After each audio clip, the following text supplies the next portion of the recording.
Hi hello வணக்கம், இது உங்கள் சிவி ஜோன். சொல்லணும் எப்படி இருக்கீங்க? இணைய பற்றின தரமான சூப்பரான 8வது வாரத்தோட 5வது நாள் இரவு வேலை ஓட் நிலவரத்தை தான் நீங்கள் பார்க்க போகிறீங்க. இந்த நிலவரம் கலவரமாக மாறி இருக்கான்னு கேட்டிங்கன்னா கண்டிப்பாக மாறி இருக்குது. அதை எல்லாத்தையும் பார்க்கலாம், விவாதிக்கலாம். ஏன்னா இன்றைக்கி மேக்ஸிமம் யார் லாஸ்ட்டில் இருக்காங்க அவங்க தான் நாளைக்கு வந்து வெளியே போகிறது வாய்ப்பு எக்கச்சக்கமாக இருக்குது.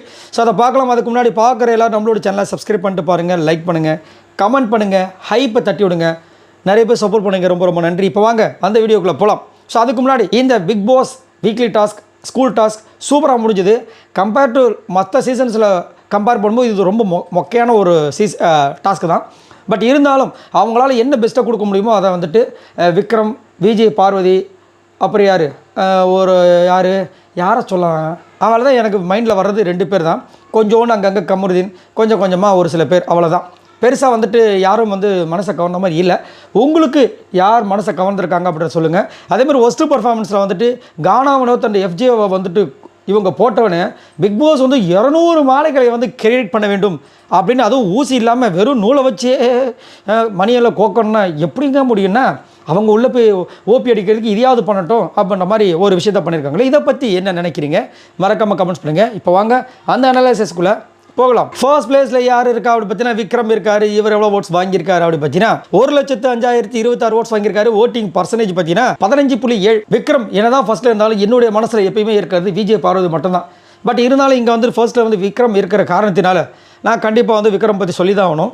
விக்ரம் வந்துட்டு எப்படின்னா இப்போல்லாம் வந்துட்டு அவருக்கு தெரிஞ்சிருச்சு. அந்த ஒரு ஹிண்ட் வந்துச்சு பார்த்தீங்களா, அவருடைய ஃப்ரெண்டு கொடுத்தாரு பாருங்க, டே தம்பி அங்கே இருக்கிற அன்ஃபேரை மட்டும் பார்க்காத, இங்கே பக்கத்தில் இருக்கிற அன்ஃபேரை பாருன்னு சொன்னதை மட்டும் மைண்டில் வச்சதுலேருந்து பார்வதி கூட இருக்கும்போது பார்வதியை பற்றி உயர்வாக சொல்கிறதும், பார்வதி இல்லாத இடங்களில் பார்வதியை பற்றி டவுன் பண்ணி பண்ணுறதும் எக்கச்சக்கமாக பண்ணுறார். டபுள் கேம் நல்லா விளாட்றார்.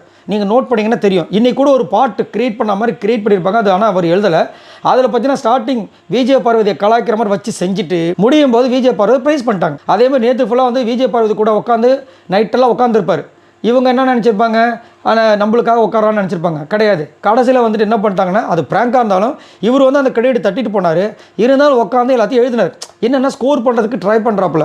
அதேமாதிரி அவங்க மட்டும் ஸ்கோரை வாங்கிடக்கூடாது, விஜய் பார்வதி மட்டும் எங்கே வெளியே தெரிஞ்சிருப்பாங்களோ அப்படின்ற மாதிரி ஒரு விஷயம் பண்ணார்.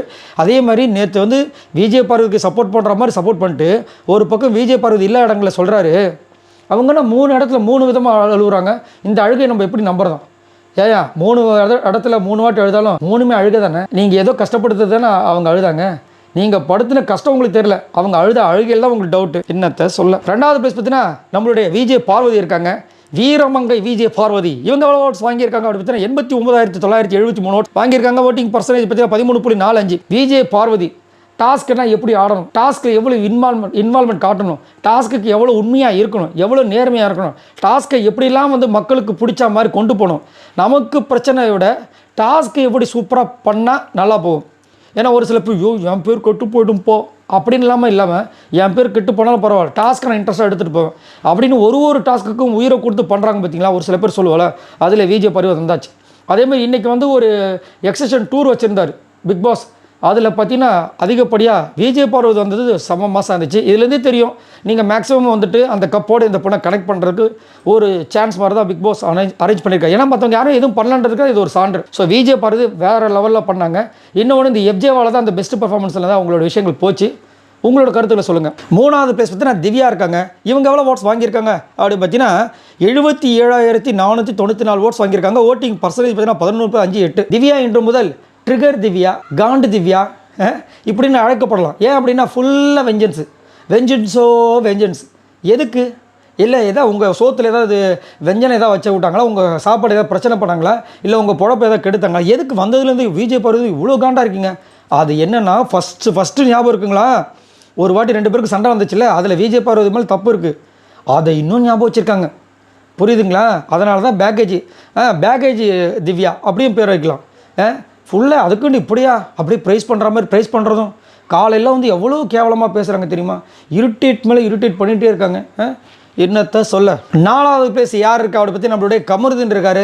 இவர் எவ்வளோ ஓட்ஸ் வாங்கியிருக்கார் அப்படி பார்த்தீங்கன்னா 75,543 ஓட்ஸ் வாங்கியிருக்காரு. ஓட்டிங் பர்சன்டேஜ் பார்த்தீங்கன்னா 11.2. ஸோ கமருதீன் இந்த வாரம் முழுக்க என்ன விஷயங்கள் பண்ணார் கேட்டிங்கன்னா, அவரோட திறமைகள், பன்முக திறமைகளை காமிச்சாப்பில் திடீர்னு வந்து எம்ஜிஆர் அவர்கள் மாதிரி ரத்தமான உடம்பு அப்படின்னு பேசினதாக இருந்தாலும் சரி, நம்ம ரஜினிகாந்த் சார் மாதிரி பண்ண விஷயங்கள், அப்புறம் வந்து நம்மளுடைய சூர்யா சார் மாதிரி பண்ண விஷயங்கள் எல்லாமே சூப்பராக ரொம்ப அழகாக பண்ணியிருந்தார். ஆனால் அதை தாண்டி வந்துட்டு இன்னுமே இந்த லவ் ட்ராக்லாம் வந்து பண்ணியிருக்கலாம். அதே மாதிரி ஸ்டூடெண்ட்ஸ்குள்ளே சின்ன சின்ன சண்டைகள் வரும், அந்த மாதிரிலாம் பண்ணியிருக்கலாம். ஆனால் அதெல்லாம் வந்து பண்ணவே இல்லை. பட் இன்றைக்கி வந்து கனியை வந்து வச்சு செஞ்சுருந்தார். அந்த விஜய் பார்வதியை வந்துட்டு காலில் ஷூ காலில் மிதித்த ஒரு ஃபோட்டோவை காமிச்சு அதை பற்றி எக்ஸ்பிளைன் பண்ணுங்கன்னு சொல்லும்போது டக்குன்னு அந்த இந்த பாட்டை பாடி விட்டார், ஓடாங்கோ அப்படின்ட்டு. அந்த மாதிரி இருந்துச்சு அப்படின்னு சொல்லிட்டு வச்சு செஞ்சுருந்தார். அதேமாதிரி இதுக்கு காரணம் கனி தான் நான் கேள்விப்பட்டேன்னு சொல்லிட்டு பக்கத்தில் காண வேண்டும் சொன்ன விஷயங்கள் எல்லாமே சூப்பராக இருந்தது. இருந்தாலும் கமருதீன் நல்லா பண்ணியிருக்கலாம். 5வது பிளேஸ் பார்த்தீங்கன்னா நம்மளுடைய அமித் இருக்கார். இவரால் ஓட்ஸ் வாங்கியிருக்கார் அப்படி பார்த்தீங்கன்னா 50,509 ஓட்ஸ் வாங்கியிருக்கார். ஓட்டிங் பர்சன்டேஜ் பார்த்தீங்கன்னா 7.55. அமித் அவர்கள் பார்த்தீங்கன்னா இன்னுமே வந்து அதாவது நல்ல மனிதர் தான், ரொம்ப தூய்மையான மனம் படைத்த ஒரு நபராக தான் அவன் பார்த்தேன் நேற்று வரைக்கும். ஆனால் நேற்று எப்போ வந்துட்டு ஒரு பொண்ணுக்கு மாதம் வரக்கூடிய அந்த ஒரு பிரச்சனையை அது மாதம் தானே வரப்போகுது, அது என்ன அதை தெரிஞ்சு தானே இந்த கேம்குள்ளே வந்தாங்க அப்படின்னு சொன்னாரோ அதுலேருந்து அந்த ரெஸ்பெக்ட் கம்மியாகிடுச்சு. ஏன்னா அது அவங்கவுங்களுக்கு வந்தால் தான் கஷ்டங்கள் புரியும். இவர் வந்து அசால்ட்டாக பேசுறது எனக்கு சுத்தமாக அதில் வந்து இதுவே கிடையாது. அதேமாதிரி இன்னுமே வந்து அவர் பக்கம் இருக்கிற நியாயங்களை பற்றி பேசுகிறாரு தவிர அடுத்தவங்க பக்கம் இருக்கிற நியாயத்தை பேச மாட்டாரு. தனக்கு நெருக்கமான இருக்கவங்களுக்கு வந்துட்டு ஒரு அட்வைஸ் கொடுக்குற மாதிரி நெருக்கம் இல்லாதவங்களுக்கு வந்து அட்வைஸ் கொடுக்கறதே கிடையாது. அப்படின்னு பார்க்கும்போது அவன் என்ன ஆகுனா, இவர் அவங்களுக்கு அட்வைஸ் பண்ணுறாருன்னா அப்போ அவங்க தான் தப்பு பண்ணியிருக்காங்க, நம்மளுக்கு அட்வைஸ் பண்ணலன்னா நம்ம தப்பு பண்ணலன்ற ஒரு வரும். அதை வந்து இவர் வந்து கிரியேட் பண்ணியிருக்காரு இவர் அறியாமல். அது மட்டும் இல்லாமல் என்னை வந்துட்டு எங்கள் வீட்டில் இருக்கவங்களாம் தப்பாக நினச்சிருவோங்கன்றாரு. ஆனால் வந்து இந்த அம்மா கிட்ட வந்துட்டு கல்யாணம் பண்ணிக்கலாம்னு சொல்லிட்டு ஒரு ட்ராமா மட்டும் போடுவாங்க. என்ன சார் இது என்ன சார் உங்கள் சட்டம்ன்ற மாதிரி இருக்குது. 6வது பிளேஸ் பார்த்தீங்கன்னா ரம்யா இருக்காங்க. ஒன்றும் சொல்கிறதுக்குல இவங்க எவ்வளோ ஓட்ஸ் வாங்கியிருக்காங்க அப்படி பார்த்தீங்கன்னா 45,678 ஓட்ஸ் வாங்கியிருக்காங்க. ஓட்டிங் பர்சன்டேஜ் பார்த்தீங்கன்னா 6.83. ரம்யா வந்து பார்த்தீங்கன்னா அதாவது அர்ப்பனுக்கு வாய்ப்பு எதோ வந்துச்சுன்னா அர்த்தராத்திரியில் வந்து கொடபடி பண்ணுற மாதிரி இப்போ அடுத்த வாரம் தலை போட்டிக்கு மேடம் வந்து தகுதி பெற்றிருக்காங்க, பெஸ்ட் ஸ்டூடெண்ட் தான். அப்போ விட்லர் விக்ரமாக சொல்லலை, ஒரே ஒரு திருக்குறளை வந்து சொல்லிட்டு போனாங்க பார்த்தீங்களா. ஒரே ஒரு திருக்குறளை ஒரு வாட்டி 5 திருக்குறளை சொல்லிட்டு போனாங்களே, தமிழே தெரியாது அந்த பொண்ணு வந்து தமிழில் வந்து திருக்குறள் சொல்லிடுச்சு அப்படின்ற ஒரு விஷயம் இவங்களால எந்த பிரச்சனையும் வரலன்ற ஒரு காரணத்துக்காக அவங்கள சொல்லிட்டாங்க. பட் என்னையை பொறுத்த வரைக்கும் இவங்களை கம்பேர் பண்ணும்போது விட்லர் தான் வந்திருக்கணும். பட் என்ன பண்ணுறது. 7வது பிளேஸ் பார்த்தீங்கன்னா வியானா இருக்காங்க. இவங்க எவ்வளோ ஓட்ஸ் வாங்கியிருக்காங்க அப்படி பார்த்தீங்கன்னா 45,513 ஓட்ஸ் வாங்கியிருக்காங்க. ஓட்டிங் பர்சன்டேஜ் பார்த்தீங்கன்னா 6.8. ஸோ கண்டிப்பாக வந்து இன்றைக்கி பிக் பாஸ் போட்ட ஸ்கெட்ச் பார்த்தீங்கன்னா எஃப்ஜே அண்ட் வியானா மட்டும்தான். அதனால தான் வந்து ஊசி பண்ணி பாஸ் பண்ணி எல்லாத்தையும் ரெடி பண்ணி கலராக வச்சுருந்தாரு. ஏன்னா உள்ளே போனால் எஃப்ஜேவும் வியானாவும் இது தாண்டா சாக்கு, நம்மளுக்கு அழகாக ஒரு சூப்பரான ஒரு இடம் கிடச்சிச்சு, வாங்க நல்லா ஜாலியாக பேசுவோம் கடலை போடுவோம் அப்படின்னு பண்ணிடுவாங்கன்னு நினச்சிட்டு பண்ணார். பட் அவர் வெட்டின குழியில் வந்து கானாவனத்தை விழுவார் நினச்ச கூட பார்க்கல. 8வது பிளேஸ் பார்த்தீங்கன்னா கனி இருக்காங்க.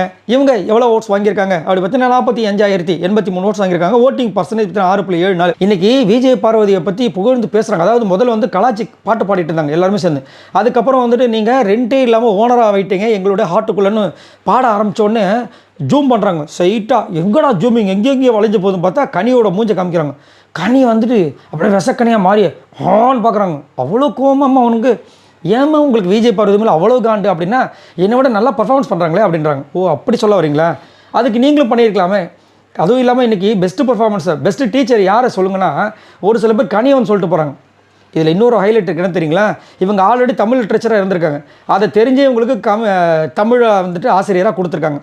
எப்படி ஃபேவரிசம். 9வது பிளேஸ் பார்த்தீங்கன்னா பிரஜன் இருக்காப்புல. இவர் எவ்வளோ ஓட்ஸ் வாங்கியிருக்கார் அப்படி பார்த்தீங்கன்னா 44,814 ஓட்ஸ் வாங்கியிருக்காரு. ஓட்டிங் பர்சன்டேஜ் பார்த்தீங்கன்னா 6.7. ஸோ பிரஜன் கண்டிப்பாக வந்து இவர் பேசுகிற விஷயங்களுக்கு போன வாரம் இந்த வாரம் அவர் பண்ண விஷயங்களுக்கு சம்மந்தமே கிடையாது. சூப்பராக வந்து ஒரு வார்டன் போஸ்ட்டு கொடுத்துருக்காங்க, ஒரு சூப்பரான ஒரு என்னது பிரின்சிபல் போஸ்ட்டு கொடுத்துருக்காங்க.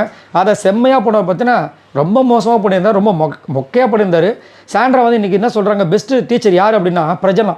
அப்படி என்னம்மா ப்ரெசென்ட் பண்ணாருன்னா போன வாரம் ரொம்ப கோவப்பட்டார், இங்கே கோவத்தை கம்மி பண்ணார். ஏம்மா உங்கள் ஹஸ்பண்ட் எப்படி மாறி இருக்கான்றதை கேட்கல, பெஸ்ட்டு டீச்சர் யார் இல்லை பெஸ்ட்டு அந்த இதில் வந்து வார்டனா யாருன்னு சொல்லுங்கன்னு சொன்னால் இதை தான் வந்து விக்ரம் சொல்லியிருக்காரு. இவங்க 2 பேரும் வந்தாங்கன்னா இவங்க 2 பேரும் மாறி சொல்லிப்பாங்க அப்படின்ட்டு. 10வது பிளேஸ் பார்த்தீங்கன்னா அரோரா வந்திருக்காங்க. இவங்க எவ்வளோ ஓட்ஸ் வாங்கியிருக்காங்க அப்படி பார்த்தீங்கன்னா 44,699 ஓட்ஸ் வாங்கியிருக்காங்க. ஓட்டிங் பர்சன்டேஜ் பார்த்தீங்கன்னா 6.68. இன்றைக்கி என்ன பண்ணாங்க தெரியுங்களா, ஒரு செம்ம ஷாக்கு. பெஸ்ட்டு டீச்சர் யார் அந்த வார்டெல்லாம் சேர்ந்து பண்ணும்போது விஜய் பார்வதி சொல்லிட்டாங்க.